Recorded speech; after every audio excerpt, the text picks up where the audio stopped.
Are you getting ready to invest in the metaverse right now? I'm not entirely convinced myself, but we're going to take a nice little look at what's going on, what the story is beyond investing into digital real estate. Seems crazy, but a lot of people are doing it for some time. Also reports from Regions, RealPage, Trepp, New York Times, Reuters, and Forbes. So if you're a multifamily investor, active, passive, somewhere in the middle, every single week on the Gray Report, we're breaking down everything you need to know from the new data, new reports, new research involving the multifamily industry, real estate, and the economy. So strap in. We've got a great show for you. Let's get into it.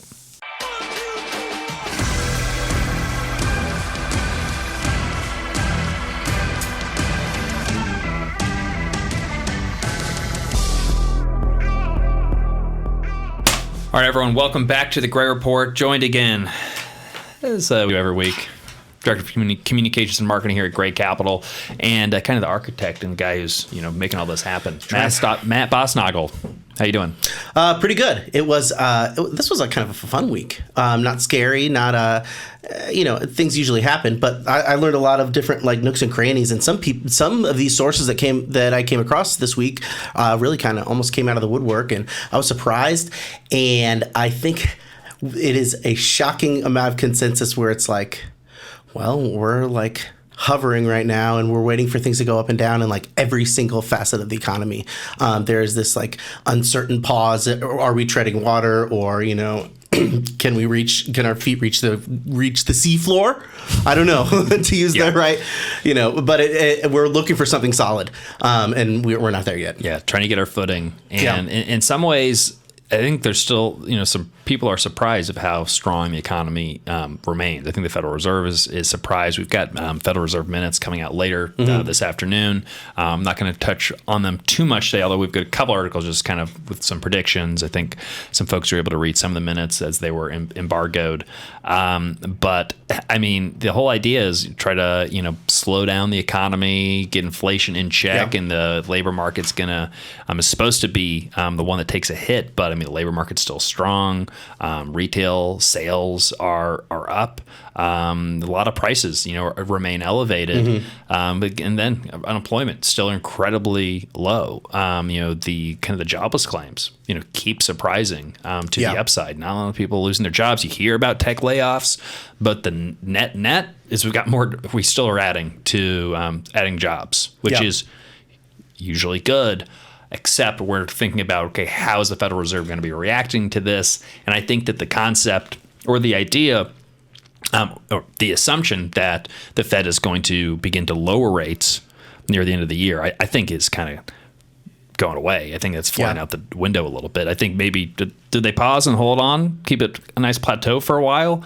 I think that makes sense, but the idea they're going to lower, I don't see it happening. I mean, just as an anecdote, and just people get so excited for the idea of lower rates is, a couple of weeks ago, back in NMHC, the 10-year Treasury was at, 3.5%, and that's basically at 4% again today. And when it was 3.5%, everyone's saying, oh, rates are going down. Maybe it's going to be at 3 before the end of the year or lower. Time to start, doing deals and taking on some more debt.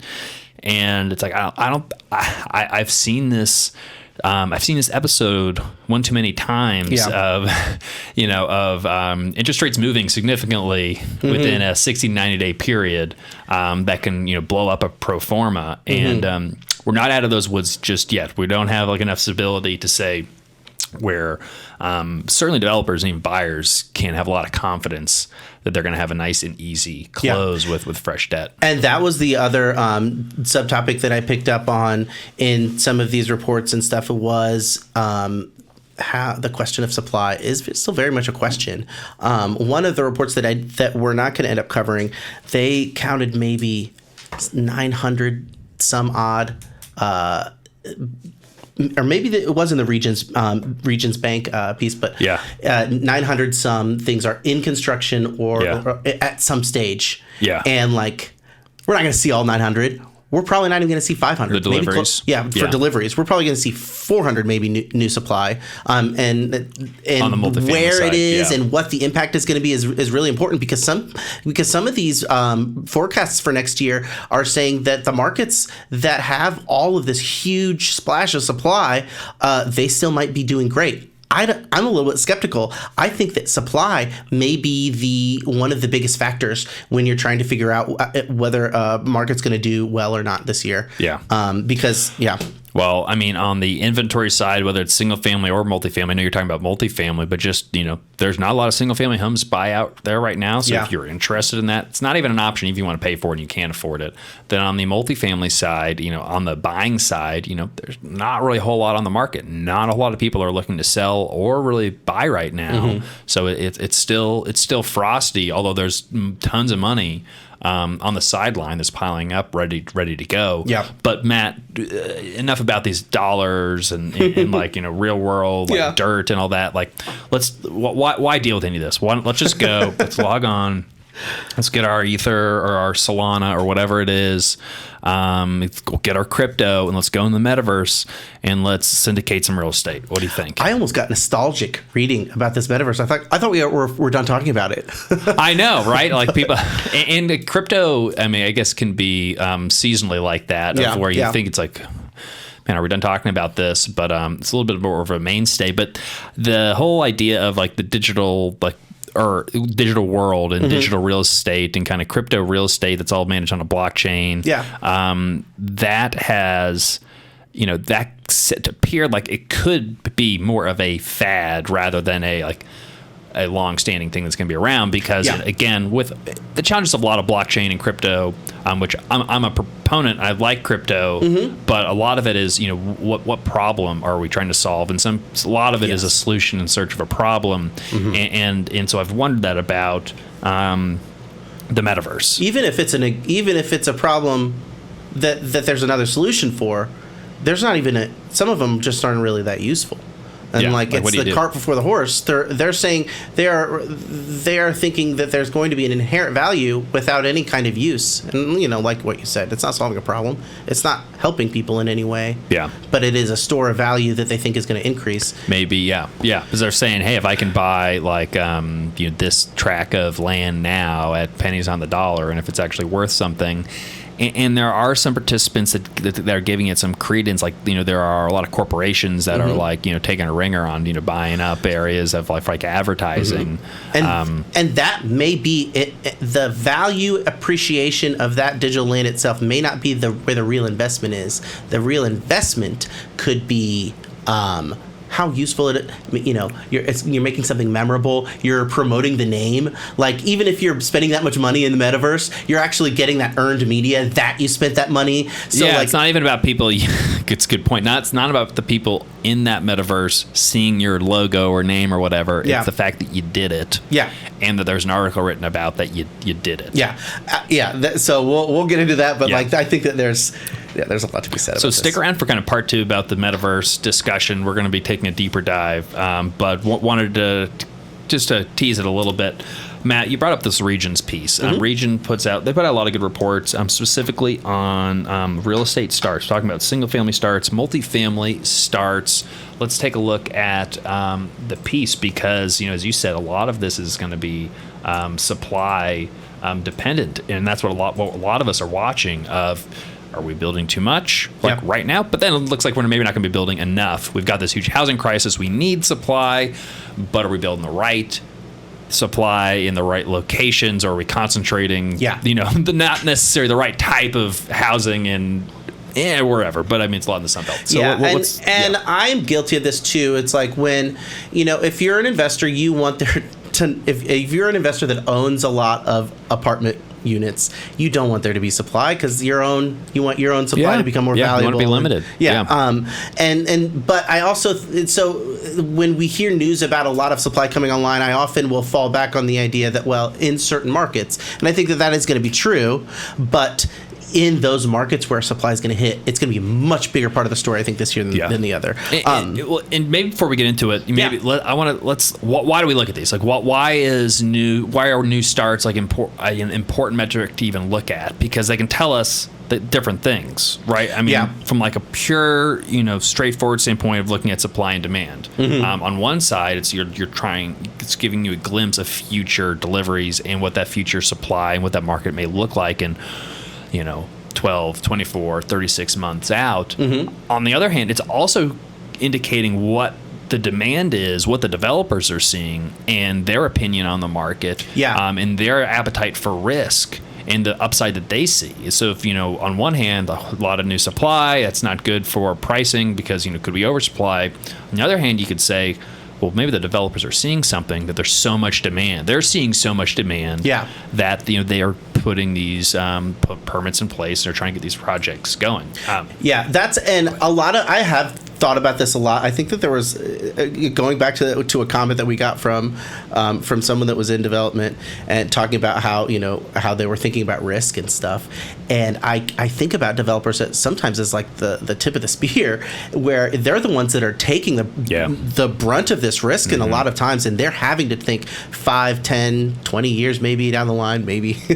But at the very least, they don't want an empty apartment building, and they're going to try their best not to make that happen. So I don't think that they will willy-nilly build. I'm thinking about Austin, Texas, which is consistently at or among the top for percentage of new supply coming online.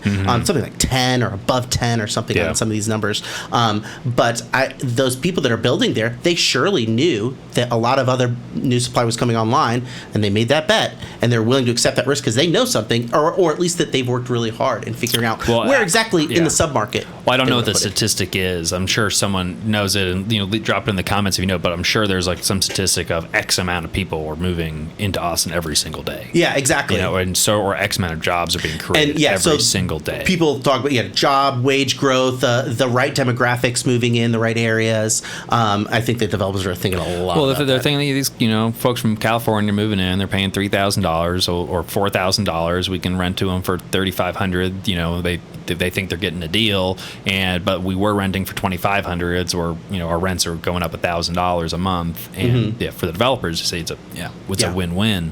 For the Regions Bank thing, the underlying question, especially I read the word bank in the source, so I'm thinking, well, do high interest rates make it more difficult to start a multifamily development project? We're looking at starts about what's going to happen in the future, how developers are weighing the risks and what they think maybe is going to happen down the line in terms of apartment demand. But what's also happening right now is that interest rates are pretty high. And has that already made a material impact in how many multifamily starts have increased, or whether decreased, or maybe they're stagnant? The article now. Again, let's just go through kind of just the top line. The metrics here. I mean, so the total housing starts fell to an annualized rate of 1.309 million units. Permits fell to an annualized rate of 1.339. So again, these are annualized figures. Single family starts fell to 841,000. But permits fell to 718,000. That's seasonally adjusted. But multifamily, so everything's falling, starts and permits, but a little bit different story on multifamily, which they note in this region's report. Could be noise because it doesn't track the same way that we were just thinking about. So the starts fell to 468, but permits rose to 621,000. So multifamily is going a little bit the other way of they're still filing for permits, but the people who actually kind of already had the permits ready to go, they're not necessarily going forward. Well, and that's a question I have. Like, do you have to secure a loan to get a permit? Or is that at what stage of the development process do you get a permit on the building? It could be, well, that's the interesting and exciting things, about a development is that, you can enter that process at a number of different entry points, and the risk can be substantially different depending on that entry point. Because, you can find an asset that's, it's like a master plan development community where it's all laid out, that everything's approved, ready to go. There may be some things are pre-permitted, or you have to go and change the zoning of a land. You have to get a PUD. You have to go through all of this. The entitlement process, whether it's entitled or non-entitled, can change significantly. But even if it's entitled, doesn't necessarily mean you actually have like the permits. And financing can come involved at any and all stage of all of this. You can have pre-development financing. You can have obviously your construction loan and construction financing, and it's spending a lot of money before something actually is And then built. the other thing I'm curious too is, so can you get a permit and just sit on it and wait for rates to come down and then get financing, or do permits expire? Yeah, after? but time is money. Yeah. And I think it depends. I'm sure some municipalities, permits, on some things can expire. You're obviously not getting all your permits necessarily at one time, and you're getting your more material permits. But you have to think. And I had a copy with the developer just before this, and and I was asking some questions. I was just curious how they were thinking about the market, and right now it's hard to move deals forward, but at the same time, development is such a long process. So you always have to be working on your pipeline. And again, like in every stages, from the land acquisition stage to the entitlement stage to, all the actual more pre-development and the design and the drawings and the plans and, then the actual construction and how many soft costs go into that process.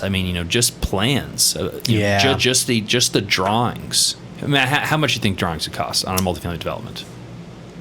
I know it's probably more than 10 grand. Could be $1 million. Oh, geez. Oh, man. Yeah, for all the architectural design, the plans, the drawings. Yeah. So do you want to spend that $1 million now if you end up not getting the permits? Because you have to have the plans for the permits. So how confident are you? And on your timeline. So there's all these stages of these soft costs along the way that you have at each point you have to decide. Do you want to put the cart before the horse and pay for getting some those plans done or whatever that process is before you have it fully entitled? Okay. Because if you wait, then you have to start doing those plans can take months. Yeah. So how long do you want to wait? Time is literally money. Okay. Do you want to deliver in 18 months, 24, 36? Yeah, that makes sense then. So maybe the permits are the result of kind of the machinery of this development pipeline that has to kind of keep moving, and we'll kind of figure it out later. Yeah. But I don't know. I think that there could be a reason why why the starts fell off. And if this is, a sign of things to come. I think people are probably sitting. I think you're probably right. I think people are filling up their pipeline for later years, but they're saying, look, interest rates are uncertain right now. Costs are uncertain. The market in general is uncertain. To your point, like, why not just wait? Why not just wait 6 to 8 months? Now you lose the time, and time is money, but at the same time, you can make a mistake right now of, making that investment where your basis may completely change, or the prices might not be right, or you get a completely different terms on your loan or whatever it is in 6 months, 8 months from now. And it's not a straightforward answer. Every situation is different, and everyone has different tolerance for risk. But it's certainly adding confusion, and that confusion is just shutting a lot of people down, of saying like, all right, let's work on the stuff that's like for maybe next year, 2 years out, because there's a huge drop off in activity scheduled for 25. And they're like, but maybe let's not accelerate right now. Let's not put our foot on the gas. Same with the acquisition of existing assets right now. It's like, well, we want to. We like what the market long term looks like, but doing something right now is relatively risky. Not that we're not going to try to do something if it's right, and we're being creative. We're doing deals, but like very creatively. But on the development side, it's the same thing. If they can do a deal that makes sense and is straightforward, like they're not going to not do it. Yeah. But the stars just have to align so perfectly. And that's what I wonder too. The machinery's keeping going because they're assessing the demand. The fundamentals they work fine. There's nothing fundamentally changed except for the kind of financial climate has been not so great. Actually, in regions themselves, their assessment is a little bit different than ours. But they say that. They almost want to downplay the slowdown in multifamily starts. They actually say that at the very end, they conclude that there were no meaningful declines in multifamily permits and starts. But then they also say earlier in the report that multifamily starts came in well before our forecast. My guess is that the truth is somewhere in the middle. But permits may be elevated compared to historical average, but for the second month in a row, starts came in well below the run rate. They do say noise, but I think it could be a tiny sign, and they kind of hint at this, that the curve may be adjusting when it comes to new supply coming online. The atmosphere may not be so great for developers, and we may see a curtailing, I guess, of development. In this. No, I mean, you've got lower leverage. Or you're in the 50% LTV range. There's just more uncertainty, and so it's maybe I wouldn't say fully frozen, but it's definitely more frozen than the in place, current existing acquisition space right now, which is also partially frozen. Not a lot of deals getting done. Not zero deals getting done. We closed on a deal yesterday, but it's few and far between. Deals are getting done. Do you want to talk about the 10-year? Or I think we should mention the 10-year, Matt. All right. So for long-standing listeners of Great Report, there was a time, Matt, that every single Great Report we went through. I remember that. What the 10-year was, what SOFR was. We had a bunch of different commodities, and while that was great information, we're like, that's all included on the newsletter. We kind of decided that we're taking too much time just looking at the 10-year every single week, going down exactly.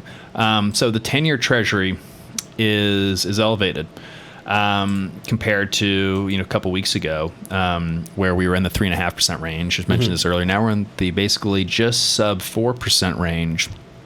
And that is, again, making deals that much more confident. And I think the question is, why is this happening? And this is going to get to a little bit of a deeper conversation of, what's going on with the Fed and the macro economy. But Treasury yields were hitting, that's not new heights, but it's new recent heights. We're basically back to where we were in I believe November-ish. Okay. My question is, when we track 10-year pretty closely, we're always kind of talking about as a benchmark, is what's the relevance then to me wanting to get a multifamily loan? Should I be watching the 10-year? Is that what my loan will kind of follow, or will it follow the federal funds rate? So it could be both, depending on how you want to slice it and your strategy. So, fixed rate loans, whether that's on multifamily or single family, are typically pegged to the 10-year Treasury with a spread. And so, let's say you're whatever kind of real estate you're buying, let's say it's going to be the 10-year Treasury plus, for just ease, a 200 basis point spread. Okay. So it might be less than that. It could be 100, it could be 120, 150, 190, 200. The 10-year at the time where the loan starts? Usually there's like a time where you lock in your base rate. Okay. And so there's a deposit to do to actually lock that rate. And you also have to lock the spread at some point also, because those spreads can be moving around, and obviously the rate changes on a minute by minute basis. So let's say today, let's say the 10-year is 4%. Your spread is 200 basis points or 2%. So you're paying an all-in rate of 6% on your mortgage.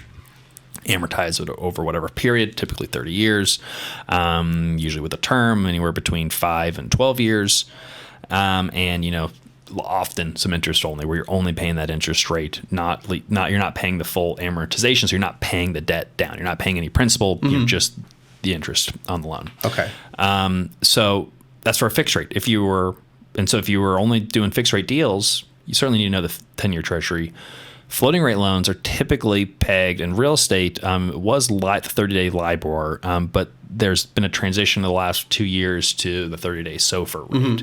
The 30-day SOFR rate is very closely tied to the Fed funds rate. Essentially, what the kind of the cash rate is, kind of the short, not the absolute shortest, but a relatively short-term rate that is readjusted on a monthly basis.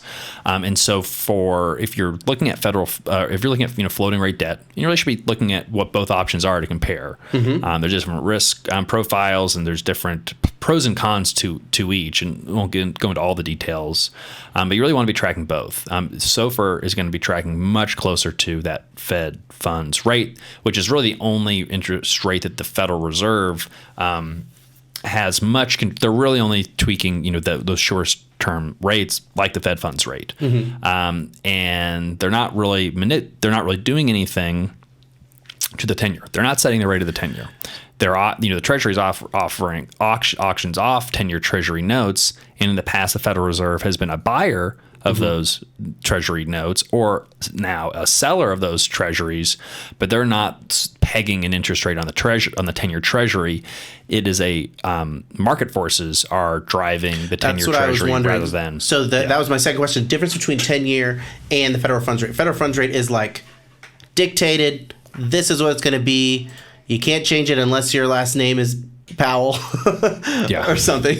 But then correct me if I'm right. So there is like a market for the 10-year that could change based on market forces. Yeah, buyers and sellers of the 10-year Treasury. So they auction off 10-year Treasuries, and but then then there's buyers and sellers. You can sell your 10-year Treasury, and based upon what the yield of that note is relative to the maturity and the yield of the current yield on the 10-year Treasury. So like, let's say you bought that's why you hear, yield goes up, price goes down. Because like, let's say I took let's say I bought a 10-year Treasury when it was 1%, back in 21 or so. So I'm being paid 1%.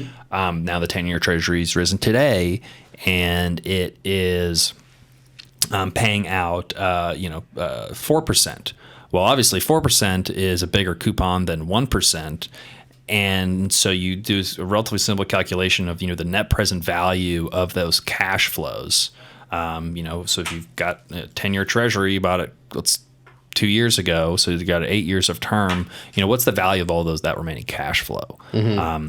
And then you look at buying a 10-year Treasury today, and you've got 10 years of cash flows at 4%. Well, 4% is 3. That's obviously 4 times. Yeah. So the value of that 1% loan is going to go down significantly.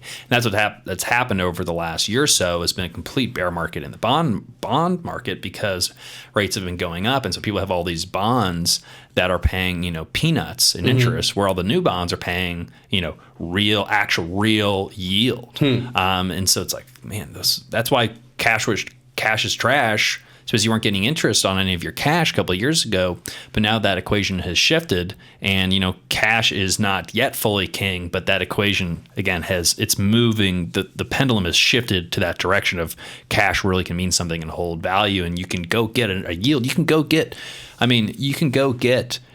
real yield of 4 and 5% on short term, basically risk free bonds right now, where you used to not be able to get anything. And that's the last piece on the bond discussion I want to mention is, so part of it is financing rates and how I'm looking at to finance apartments. But looking at the 10-year yield specifically, it's also a gauge of risk on the current market, because the 10-year Treasury is currently referred to as the risk-free rate in any type of investment,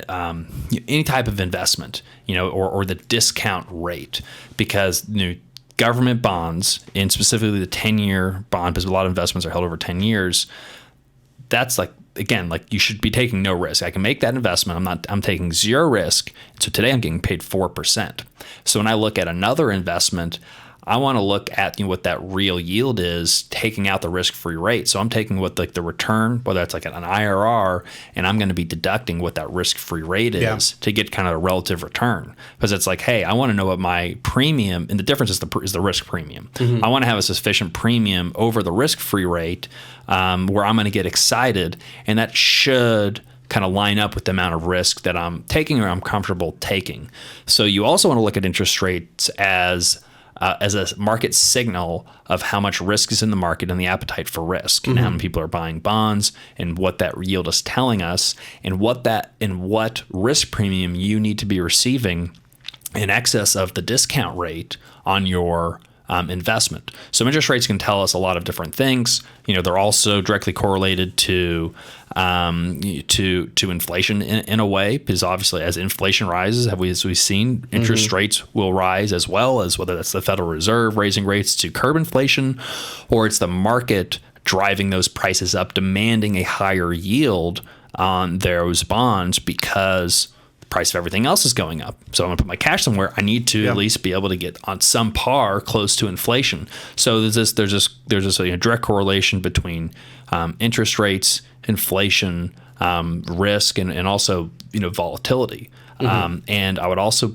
there's a correlation between in returns and all of that as well as and I talked about this last week of risk and volatility. You can equal return. And that greater volatility, you can create larger spreads between different prices, and so you can create outsized returns compared to a period where everything isn't really moving a whole lot, and you have to use a significant amount of leverage to drive those returns, which you can create in those situations risk under the surface you don't necessarily realize because you're assuming it's a low risk market with low volatility. That's what happened in 2008. Where we assumed that there was so low risk in the housing market, so a incredible amount of leverage was put into these securities because it was so stable. So you needed in foreign exchange trading, you're trading currencies. There's little tiny movements every day, but you're using so much leverage that those returns can be multiplied. Wow. Okay. So so long rabbit hole discussion. Interest rates, risk in real estate. The correct answer is you need to have a good understanding of all of it. And I think you should be aware of short-term rates and long-term rates. So you never want to be pigeonholed into one strategy. Yeah. I would say, it has to align with your level of risk and what you understand. You never do something that you're not comfortable with or something you don't understand. But for certain strategies, a floating rate loan, whether it's a bridge loan or a floating rate permanent loan, may be appropriate. And other times, a fixed rate loan may be better for the risk tolerance and the project and the strategy and the hold period. Every deal is different. Every operator, every investor is different. And I think even though that you may not choose a certain strategy, having knowledge of that strategy may open more doors and allow you to think maybe in a little bit of a different way. And that's not even getting into the creative financing side of, kind of going outside of lenders and banks and really getting creative with other owners and making something happen. Well, I think in this environment too, you got to know all your options. You have to know all the options, and it's it's an old saying that we say to everybody, especially a lot of lenders we meet. It's we want to have a toolbox, all kinds of stuff, all the power tools. There may be one there we never use, but all of a sudden that one's circumstance, and you're trying to get that job done. You're if I need it, I've got that thing, one thing that bends around, and the triple, the X Smart, the Zoodad, and you got it, and it's for this is perfect. And if you weren't aware of that thing, you might have thought that job was impossible, and you move on to the next, and then all of a sudden that's where you can find the real upside and high returns is doing the stuff that everyone else thinks isn't done, but you're just looking at it a little bit differently. Yeah. Well, and to kind of come back to my assessment of how, we're maybe treading water and we don't know which way to go. And that means that maybe a lot of options are on the table. We're already seeing a lot of options opening up. I mean, some doors close, others open. And sometimes those windows are only open for a brief period of time, which I think is the case. I think it's going to be a completely different story a couple months from now. But right now, we're doing things very creatively. All right. Out of housing starts onto multifamily performance from RealPage, Matt. Apartment performance by product class narrows. Yeah, this was a little bit shorter, but still pretty interesting, actually. We're seeing some parity between amongst the A, B, and C class property rent growth. RealPage has 5% year-over-year rent growth nationally on average, and there's more of a convergence amongst the kind of luxury units and the more the B and C class units, these older units. The graph that they have in the report is actually my favorite part and the real reason why I actually included this. It shows how when times are normal. And this is, the graph goes from January 2018 to now. And from January 2018 to January 2020, Class A, Class B, and Class C, the annual rent change, basically even. A little bit of bumps along the road, but unmistakably even compared to when things dipped down at the beginning of the pandemic. What happened was A class was the lowest, B class was the middle, C class was the best performing relatively when things dipped down. When things shot up, now A class from being the lowest went to the top. Now, and then there was B class, and then falling off from that was C class performance. Right now they are converging again. And my question is this another inversion where we're going to see, or are we getting back to a point where they are kind of plateauing, they're all going to be even? It's a good question, man. I mean, we know that, Class C, we've had conversations about this in the past and, reinforced by this graph here. Class C has the most catching up to do and actually had, negative real rent growth, relative to inflation. Nominal, it was, very positive, but relative to 8% inflation, it was negative because we're looking at like 7% inflation, rent inflation in the C class, where A, and B, grew substantially. So on one hand, there should be room for C's to move up, getting close to parity, because there is a lot of wage growth coming in at the bottom quartile or the bottom section of where those Class C renters, exist. So, that it would be positive for Class C. And, there's a lot of conversations about, maybe a lot of the folks in Class A, maybe that's where some of the layoffs are happening. I don't know if I really fully believe that wholeheartedly or not. They certainly are the ones that have the more disposable income. Other piece about this is, again, there's less people buying houses, and more of those people who have a decent amount of money saved up aren't buying a house or living into an apartment, and they've got disposable income to spend on a nice apartment. Yeah. So I think that there's a lot of the headwinds for Class A or the new supply coming online. That's what you'll hear a lot of people talk about, is that especially in urban cores, there's going to be weakness. Yep. I mean, every big housing economist is saying there's going to be weakness in Class A in the urban cores. I think in the suburbs, though, I think they've got a lot of legs on them still. In some select urban cores, I think they're going to be okay. But what happens to the B class, I think, is going to, ride right in the middle and be solid. I think the C class is we don't know yet. I think if we still see more wage growth, and maybe if we get by without a recession and a lot of job losses, we could see really kind of pick up and narrow that gap. But if there's a recession, the individuals at that bottom rung always are the ones that get hit the hardest, unfortunately.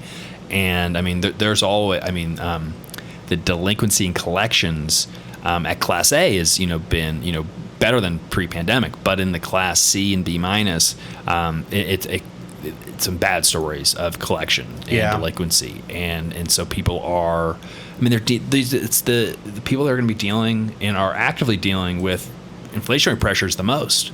Whether it's utilities, whether it's food, it's eggs, it's like there's not a large gap in their budgets for more rent increases. Yeah. So that's just there's not the disposable income. That is, I think that's going to be a really interesting story to see. I do think there may be people that come down, from B to C. I think, to your point, like the fact that we're hitting this wall is that Class C units are leading for occupancy. Yeah. And they have been, and they probably always will be, except for not a whole lot of you can't build C class. Yeah. So it makes sense.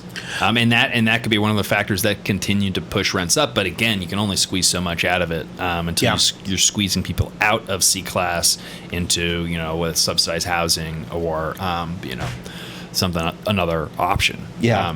So there's only so much to squeeze there, and you don't want to squeeze it too much and ruin everything. Yeah. So I just thought that this was an interesting. It's an interesting story that we're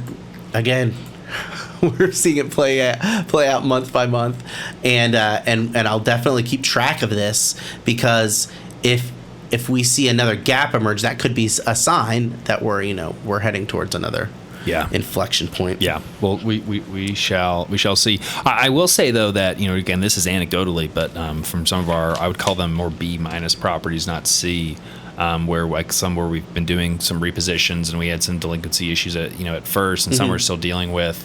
But we've been repositioning kind of the tenant base, and we are getting like a lot of really good traffic from like high quality residents. A lot of us were in areas that like with just like tons of new like factory jobs and like logistics jobs that are coming online. So there are some bright spots, but I think that story is not yet completely written. Yeah. On this TREP piece, Matt. Yeah. Tell us. So for the past 3 weeks, we've been all looking at apartment fundamentals, and we've been rehashing the same 3-week-old conversations from the NMHC about what's going to resolve the pricing gap between buyers and sellers. There's a perennial article, not perennial, but a constant article in this, like in 2023, has been like, where is the distress? Yeah. Where's the pain? Where's the blood? TREP, a financial data and analytics company, doesn't really publish regular reports on the market that I've noticed. Now that I have noticed it, I will follow it. But TREP just kind of shows up, points to just what everyone's looking for. Shows up almost out of the blue, and it's like, here's what you're looking for. Here's why we think it. Let me get out of your way and let you go about your day. and they left me with a lot of food to thought. I was going to say, these. The methodology seems to be relatively detailed, and yes, the analysis seemed to be not surface level. They went pretty deep. Yeah. So the methodology and that's what I'm thinking of. But first, I'm going to cut to the chase right now. Yeah, let's get straight to it. Right. St. Louis, San Francisco, Seattle, Chicago. These are top markets. These are top markets for distress. You can stop listening okay. St. Louis, San Francisco, Seattle, Chicago, Minneapolis, San Jose, New York, Houston, Kansas City, and Detroit. There, I cut straight to the chase. If you're listening or watching just to know where the distress is going to be, you can stop right now. I gave you your answer. You're good. Now you're going to make money. Matt? But please tell me more. All right, I know why. Because they've got some actually good because there's a lot of. We'll see some lists of maybe they're looking at one metric only, but they're looking at a handful of metrics, and so I'm just looking at this sheet. So we got that's I put this in my notes because I anticipated this. If you're looking for why and maybe what qualities they think, so that you can make your own decisions, then maybe you'll stick around after we name the markets. Okay, sorry, that was my preface. Good. Yeah. We're on the same page. Yeah. Okay. Why, Matt? All right. Yes. Okay. I am sticking around. So they have 4 of these criterias. And the first thing that they measure is the weighted average trailing 12-month occupancy. And then the second is the percentage of properties with a debt service coverage ratio of less than 1x. I think that's a huge one that I was very interested to see. The third is the approximate weighted average net cash flow growth across all properties in the MSA. TREP explains this in a footnote, saying that to mitigate the effect of outliers, net cash flow year-over-year growth buckets were used to group properties and derive an approximate weighted average growth rate. And the fourth one then is percentage of originations that occurred in the first 9 months of 2022 relative to all outstanding loans in the MSA. To this last one, TREP notes that calculating the relative origination volume amount puts all MSAs on an equivalent basis. This fourth loan distress metric, origination volume in 2022, is the only statistics it's based on properties in both Freddie Mac and pools to create. So it's basically they're saying they want to kind of put everyone on an even keel. Got it. But I was wondering why 2022 is so important, since if the loans originated in the first 9 months of 2022, it doesn't really. But what I think this means, and someone can correct me in the comments, or Spencer can correct me right now, is that a higher percentage of these recent loan originations would mean that there is growing liquidity in the market. But I'm definitely open to other interpretations. But in essence, the smaller the number for this origination volume, the greater potential for distress in the market, according to the report. Yeah, I would also be interested in seeing what the origination volume would be, almost the, 12 months prior to March of 22. Yeah. And in specifically looking at shorter, specifically floating rate debt, but then specifically shorter term loans, bridge loans. Oh, yeah. 24-month terms. But still, to your point, could be looking at the trending demand and liquidity for those markets. Yeah. And for the weighted net cash flow growth, I am pretty sure that is the bigger number, the better. Because that's taking into account rent growth and expense and inflation, so that's net cash flow isn't necessarily net operating income. Typically, it also incorporates capex spend.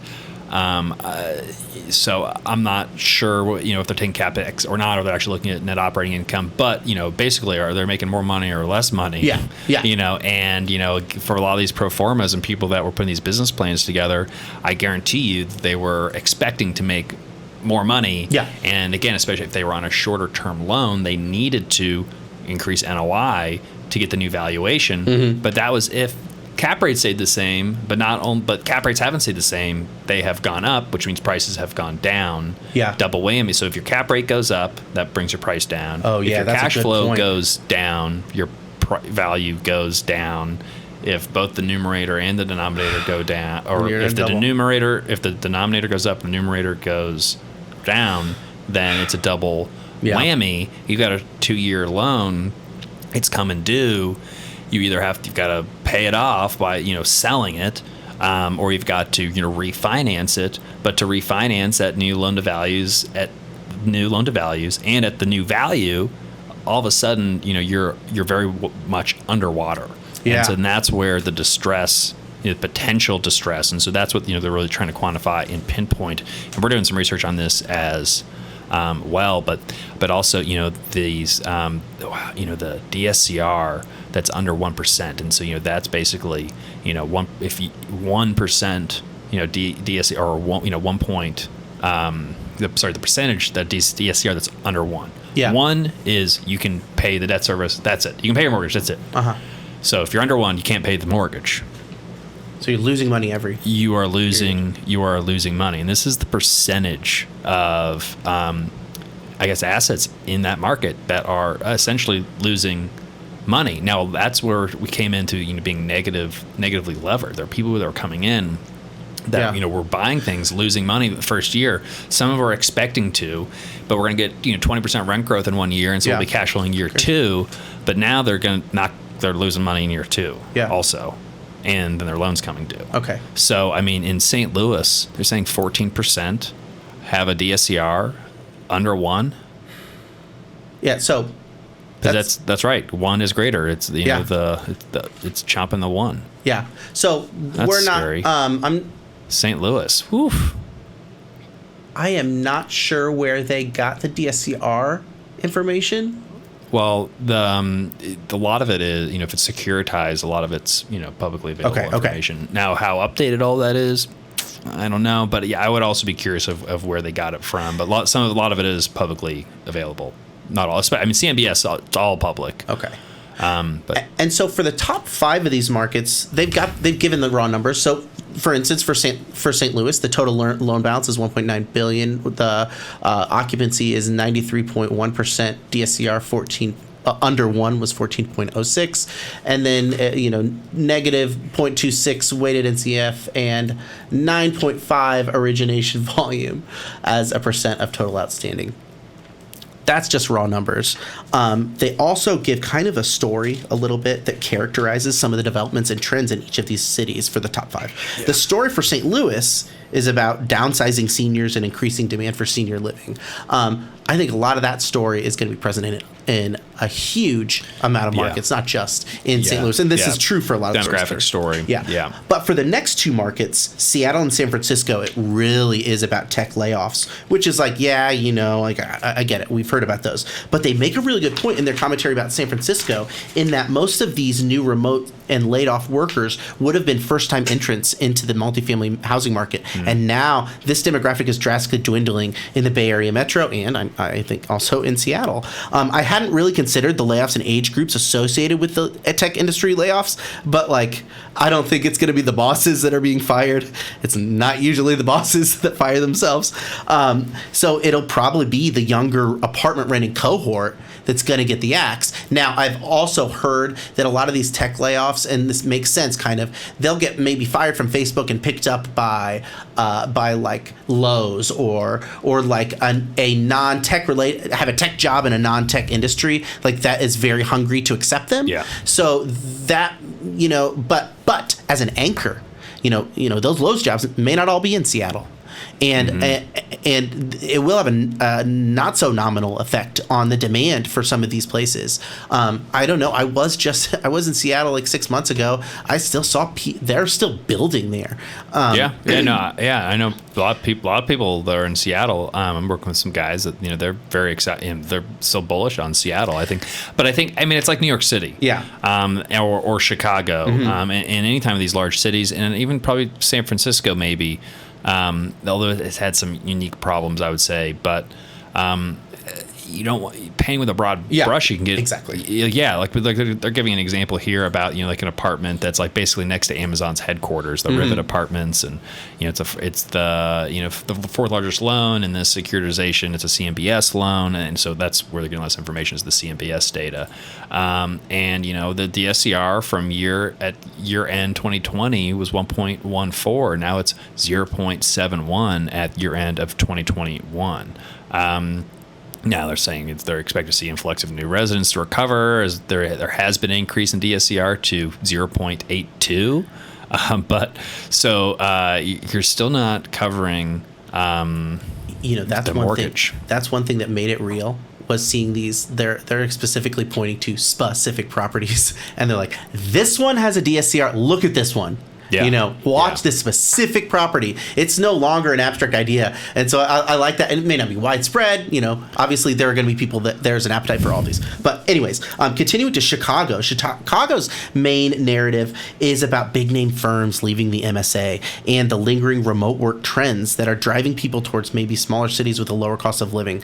I think these trends don't seem as convincing to me, the ones about Chicago, as the tech worker trend in San Francisco and Seattle. And unless there's a more compelling reason for people to get out of Chicago, I'm not going to count Chicago out, actually. I think it has made a decent recovery in the wake of the pandemic. It was one of the ones during the pandemic, it really sputtered along, and it's having a more muted comeback than New York City, but it is definitely having a relative comeback. I think the fundamentals in the market are not bad at all, or at least one that wouldn't be ruined by hybrid workers or remote working. I think maybe if it's a hub for a specific type of industry that is being very much affected in a targeted way, that's a different story than Chicago has a very multifaceted economy. Yeah, no, true. And there's a lot of, there's tons of suburbs around Chicago. Yeah. And again, it's another story of there's some areas with incredible amount of growth and demand and other areas that there's just not. And so just you have to be careful not to paint with a broad brush. And it can open up some opportunities to those that really know the market, very well. Even though I know Chicago pretty well, but I don't know I don't know it well enough to get comfortable, and also kind of the taxes and government, which are maybe a little overblown a little bit. But compared to a couple of years ago, apparently that was the other thing, is I wondered policy environment that could be. Okay, so and then Minneapolis, finally, St. Paul, which got hit by major weather system. Oh recently. Wow! Yeah, so Minneapolis, we've talked about it a lot. It's the birthplace of the great rock band Hold Steady, but it has seen a multitude of casualties in the multifamily market, to borrow one of their song titles. The Trepp report cites an elevated crime rate as one of the distinguishing trends for the market, but that doesn't convince me a whole lot. I think that there's so much more about the business and policy climate in Minneapolis specifically that is driving this, and it's very hard for me to believe that crime rate is a determining factor from which has precipitated the current economic and political climate. This is not to downplay the major conflicts in the city, historically, especially within the past few years with Black Lives Matter and everything. It's not to downplay them as much as it is. I don't think it is a huge reason why people are running away from the city. Maybe specific submarkets, but I don't think to say crime is a reason. I just don't think it. I think it's more about that's like a submarket issue, and focusing on crime can make people put on blinders and really write off sizable parts of that. There may be deals in Minneapolis, but I still think if we're talking about policy, that could be a citywide thing that makes it hard to do. Yeah, I mean, the evidence is just in the numbers of just the lack of rent growth and the migration out. And is it because it's too cold? Is it because people just lost faith in policies of the city? It's a good question. Yeah, I'm surprised that just because of crime and policies, so many people would leave. But at the same time, there are a lot of people who have left, and the numbers are the numbers. So it's got to be something. Yeah, I just it could be. I mean, it's cold. Mm-hmm. But as you said, it's also home of a lot of great groups, including the Hold Steady. Yeah, it's like the first thing. That's like the first thing that comes to my mind when I see Minneapolis. It's not crime. It's like, oh, cool, Craig Finn and the Hold Steady. That's great.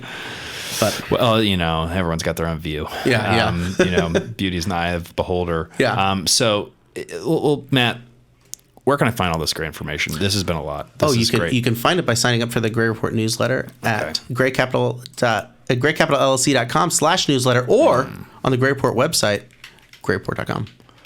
So what is Gray? What you keep mentioning grayreport.com. Grayreport.com is our exclusive multifamily. Well, no, it's very inclusive of the entire multifamily industry, and it tracks the multifamily market and the economy each and every day, and reflects the latest and greatest and most important information in the multifamily industry, real estate, and the economy. And you can see right there. I was going to discuss this separately off of the show, but if you can look on the top left, there is one of the best thumbnails I've ever made, and it has really good. three CPI lines. One CPI line is leading to a mushroom cloud. One CPI is leading to sharks, and one CPI is leading to a treasure box. Which one are we going to get? Are we going to get shark? Are we going to get mushroom cloud? Are we going to get treasure box? You got to click that link to find out. Where are we going? The answers are at grayreport.com. It is the world's premier multifamily intelligence aggregator. Oh, yeah. Matt. Yeah. So if you're not in a loop on that, it's time to get up to speed.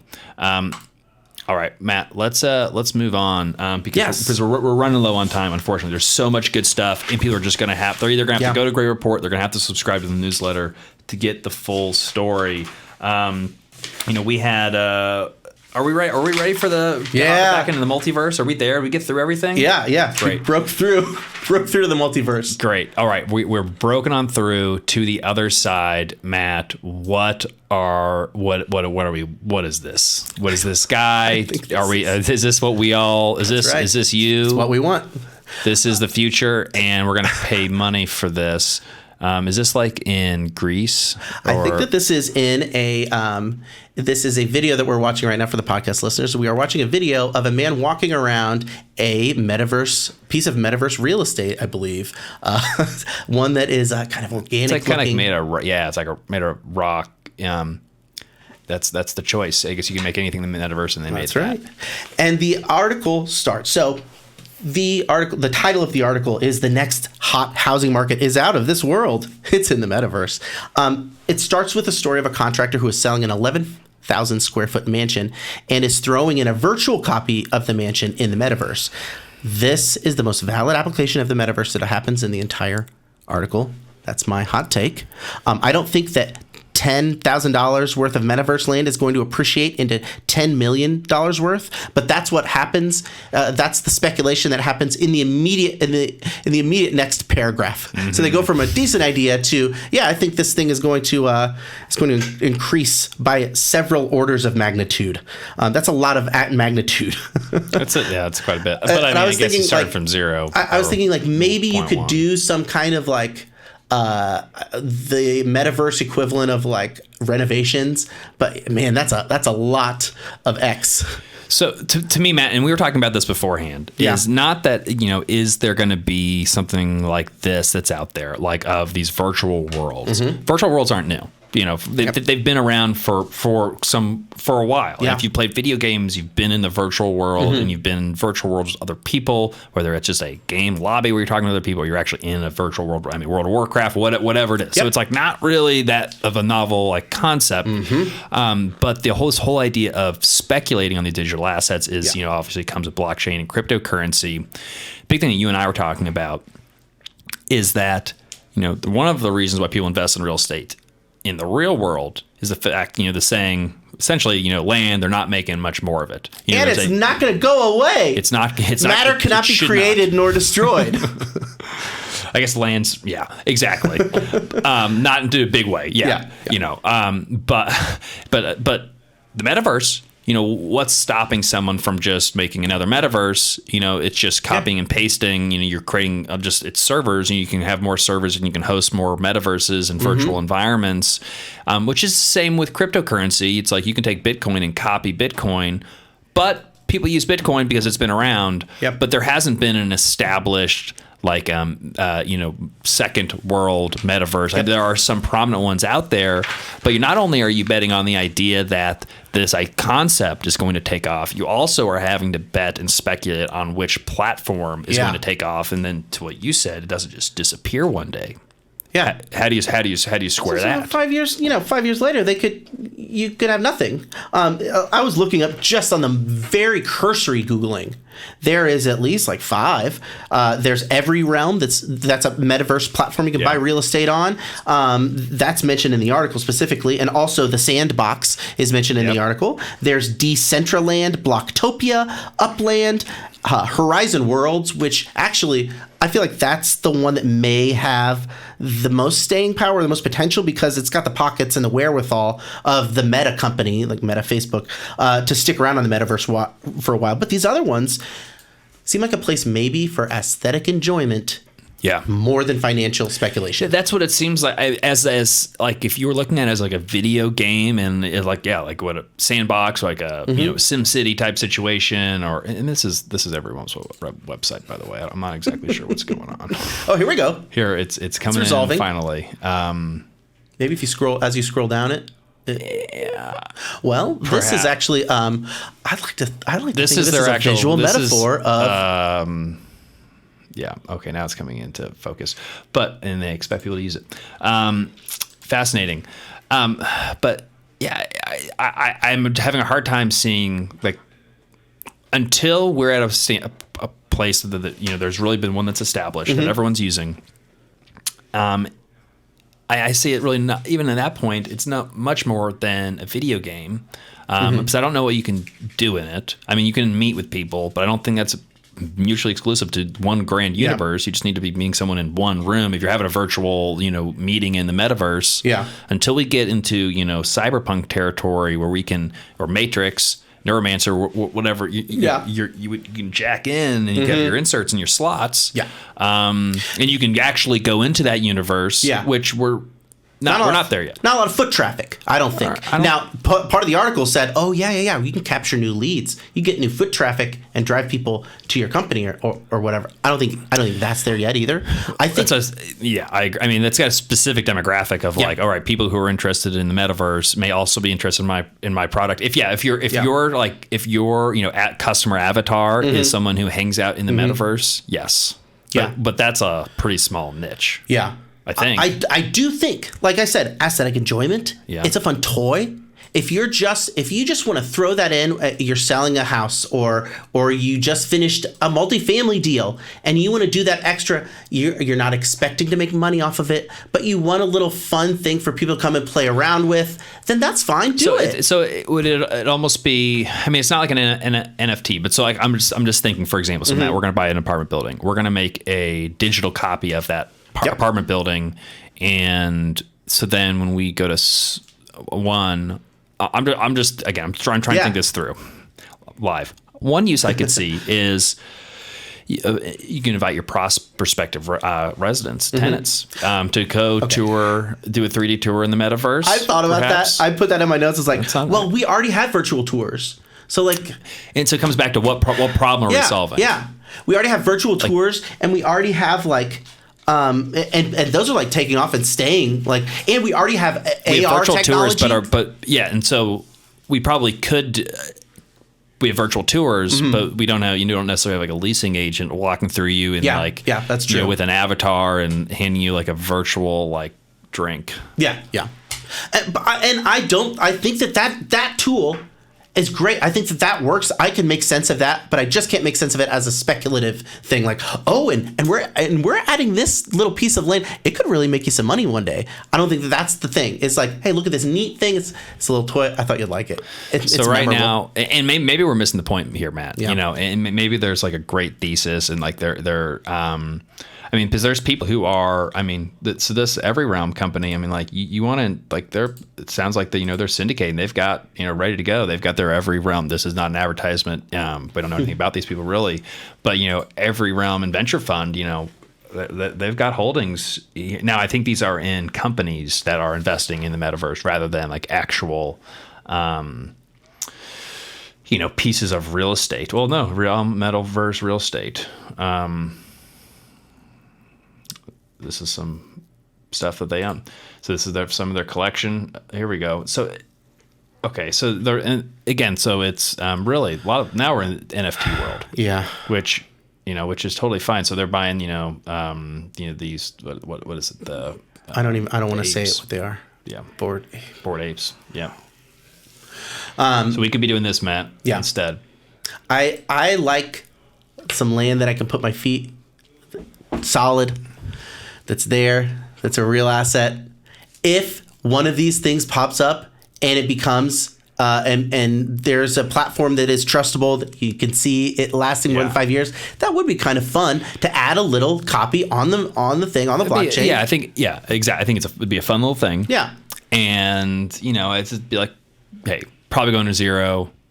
If it turns into something, fine. It's like you're buying a lottery ticket. If you're having fun with it, it's like putting a quarter in at the slot machine. Who cares? You're having fun. Yeah. If that's the way you're looking at it, like, I think go for it. And I think it'd be fun. Let's go. Let's for next week. Let's go buy a track of some pixels or something. Yeah. Just to see what the process is like.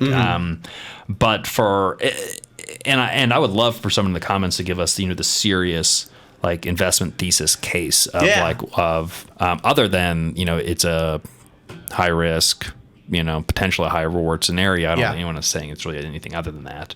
But I'd love for someone to come and say, no, this is where you need to hop on the train now. I've certainly been wrong. I mean, NFTs, now they've gone down significantly from the top, but haven't gone away. I mean, there's still NFTs worth hundreds of thousands, I don't know, $1 million. I'm not tracking the NFT market on a daily basis, but this type of stuff is worth. Who wouldn't want upside down eyelid girl? Yeah. And this is like their investment portfolio right here. I wish I had upside down eyelid girl. Well, that's great. Yeah. So fascinating. Love to hear your comments on the metaverse. So I think the intersection of the real estate and the virtual real estate, which not real estate anymore, really, but is interesting. And it shouldn't be discounted. It shouldn't be. It's just, but it's like, what's the need? Yeah, but let's I can not speculate see on it right now. I can see it's a want. It's not a need right now. Yeah. So agreed. Well, we'd love to hear your opinions and comments. We've been getting some awesome comments, Matt. Before we've got to run out of here because this has been too long of a show, but it's because it's a good one. We're talking about really exciting and fun things. And if you're still listening, we didn't skip ahead. Even if that's a bite, you can just skip ahead whenever you want.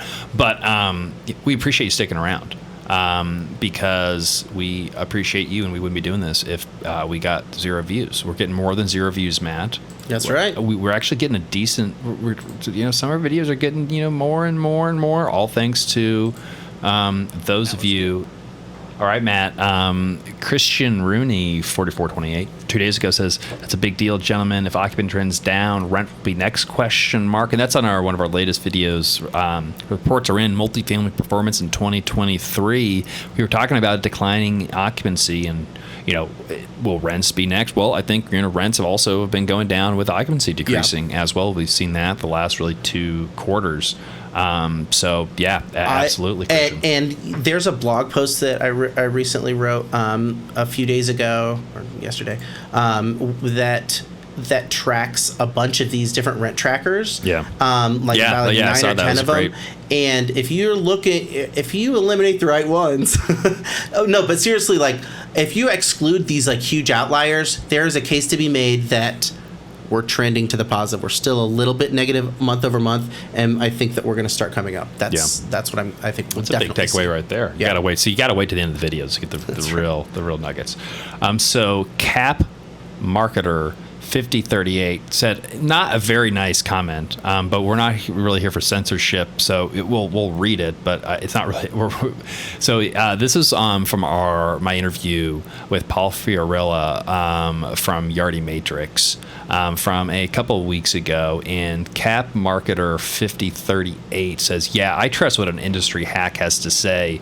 And Matt, you appropriately wrote, I think you may be confusing the word expert with hack, but either way, if there's a comment or idea you have a problem with, please feel free to point out. Yeah, good things. Like, he didn't really mention what he didn't like him saying, just the fact that he was knowledgeable in the subject somehow disqualified him from being on the Gray Report. Yeah, so, and the thing that kind of made me raise my hackles was, well, that seems a little mean, first of all, but like the idea that we weren't already aware of that, like, in your discussions with all of your guest appearances, we always talk about where they're coming from, and we essentially say, okay, you're selling this property management software, you're getting this, but you almost point blank asked him, like, why should I trust you? And he said, like, no, all of these organizations, they want to be right. They're not gonna they're not in the business of making something that's wrong that makes people feel better. Yeah, you lose your objectivity. So he has proven, I think, credibility. I think, and he also acknowledged, like, in the interview he acknowledged, like, sure,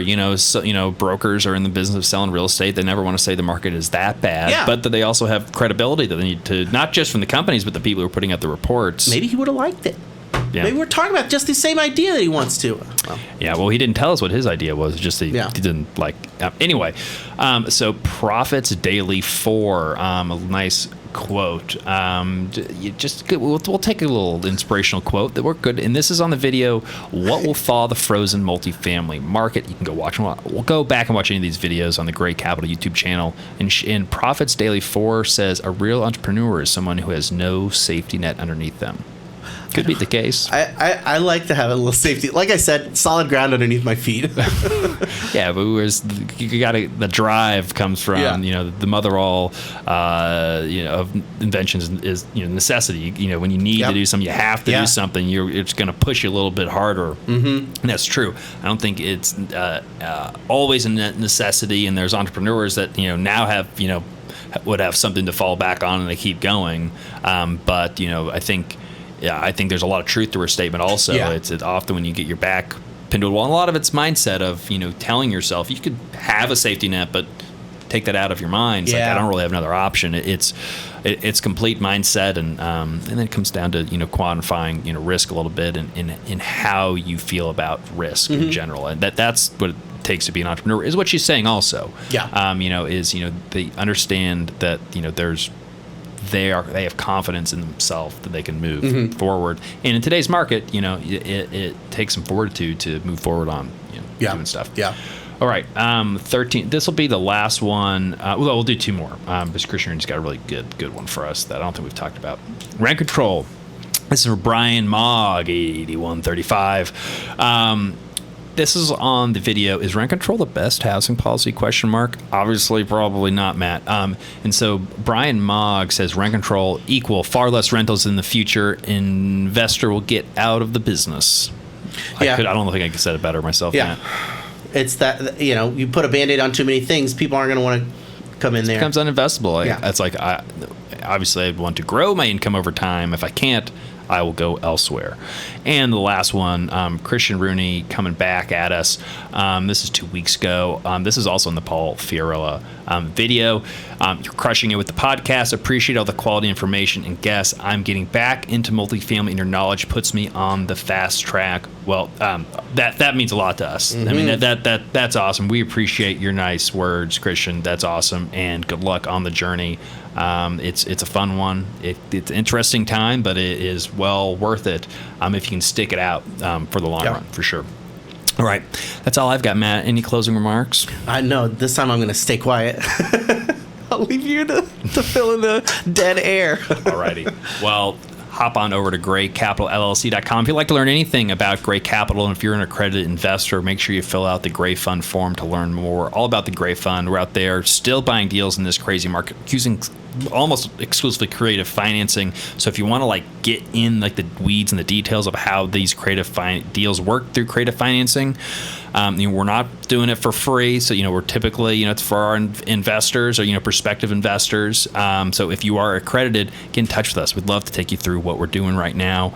Make sure you're subscribed to the Great Capital YouTube channel. These are videos coming out every day. We got I can't even get into the details of the video we're getting ready to do after this. It involves Nerf blasters. Yeah. It involves a large gong, I believe a 36-inch diameter gong. Mm-hmm. It involves a analog synthesizer, a lot of iPhones, a couple cameras, champagne. Yep. A saber. Am I missing anything? Catapult. Trebuchet. And a deal closing. Yeah. So pretty cool. Yeah. Hey, you gotta be subscribed to get into that. We're just not going to get that away for free. That's right. We're just not giving it away for free. Okay. Catch you next week. Thanks for watching The Great Report. Yes.